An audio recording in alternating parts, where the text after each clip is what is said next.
Thanks for staying with us. I'm Bill O'Reilly, and in the Children at Risk segment tonight, we continue our reporting on the corrosive effects of the popular music world on some American children. Marilyn Manson has sold almost 5 million records since 1995 and has delivered some shocking concert appearances. I talked with him last Wednesday, and one day later, authorities in Michigan issued a warrant for his arrest for lewd conduct on stage. Manson denies it, but there is no denying that he is a strange and some say disturbing force in the pop world. Always about being yourself and not being ashamed of being different or thinking different. I try and take everyone's ideals, common morals, flip them around, make people look at them differently, question them so that you're not always taking things for granted. All right, noble.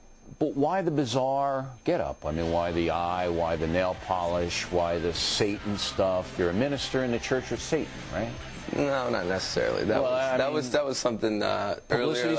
No. It was a friend of mine who's now dead, who was a philosopher that I thought that I learned a lot from, and that was a title that I was given. So a lot of people made a lot out of it. Yeah, but I mean, look, if you're a reverend in the Church of Satan, I didn't get paid for it. But why, if you want to get those kids, those lonely kids, and you want them to be able to be creative and burst out of that, why the bizarre presentation, which can be misinterpreted? I think everybody's got a presentation. Everybody looks a certain way because they want to convey a certain image. You look a certain way because you want people to listen to you in a certain way. Are you an exhibitionist? I'm kind of shy, and I think that I take that out by performing in front of a lot of people. That's how I get out my shyness. So, but you've done some pretty bizarre things on stage. I mean, they tell me that you engaged in a sex act with another man in a stage in Miami. Is that true? To a certain degree. To a certain degree. It wasn't so much a formal sex act. No one was aroused. Well, why did you do that? Why would you do that? Somebody ran on stage and pulled down their pants, so rather than let them make a laugh out of me, I grabbed them and turned the joke around on them. My parents were in the audience. And your parents were in the audience? And I introduced my father to the gentleman that came on stage. So if my father approved of it, I don't see it to be that shocking. But it was shocking. It was entertaining to me. To you? To me. But if kids saw that, if they saw you simulating or actually doing whatever happened, a sex act with another man, maybe they would go out and do it too.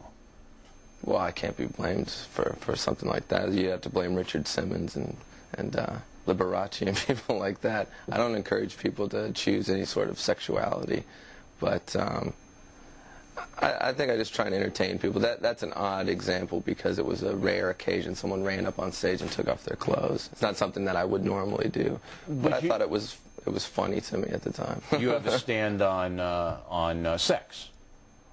Do you encourage kids to have sex? No, I don't. I do have a lot of sexual imagery in my performance, but I don't think it's ever encouraging anyone to have sex. I think I just show my own sexuality, but I don't think I've ever really written about having sex or anything like that. But I think that's, again, another thing that parents should be deciding. Okay, but remember now, a lot of kids don't have parents that really care about them, and those kids tend to gravitate to people like you who If a kid asked me, should I have sex, I'd say, how old are you? And I'd say, well, I lost my virginity when I was 16, so there's my inspiration to you. All right. And I would have tried sooner, but I just couldn't find any girls that liked me. You're a pretty well-spoken guy, yet in your records you use a lot of F-word, a lot of swearing, and this and that. Again, is it necessary to get your message across to use that kind of language? Is it you use the sexual imagery, you use the shocking physical appearance, you've done some bizarre things on stage, and you use profanity. All of that necessary? Sometimes. I think sometimes when you're making a point, I don't think that my lyrics are overlaced with profanity because I myself don't speak using a lot of profanity in normal conversation. But I think when you're making something aggressive and you need to get a point across, if you're angry, sometimes profanity is necessary. It's better to use a curse word than to hurt somebody else, I find. You can take some of your lyrics as, you know, you'll understand when I'm dead. I mean, disturbed kids could take the lyrics and say, you know, when I'm dead, everybody's going to know me.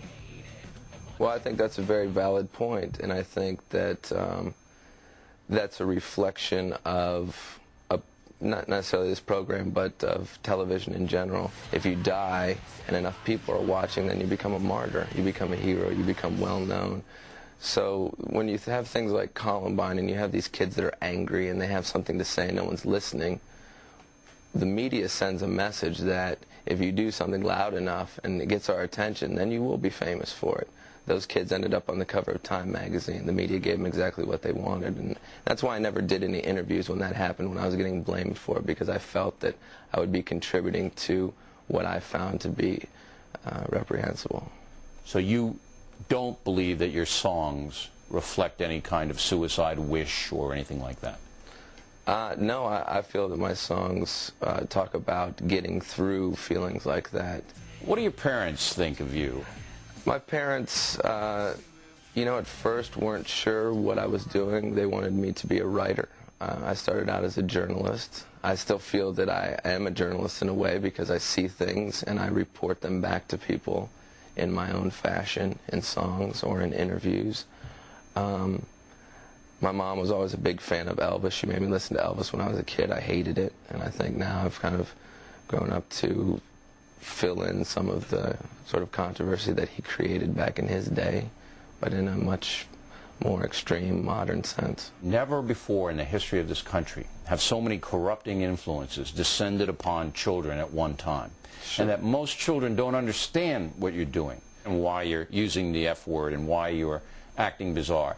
And this can be very, very troubling to children who don't have direction, who don't have responsible parents. Anything can be misinterpreted. People can look at Christ on a cross and think, this is an image of murder, this is violent, this has sexual imagery in it.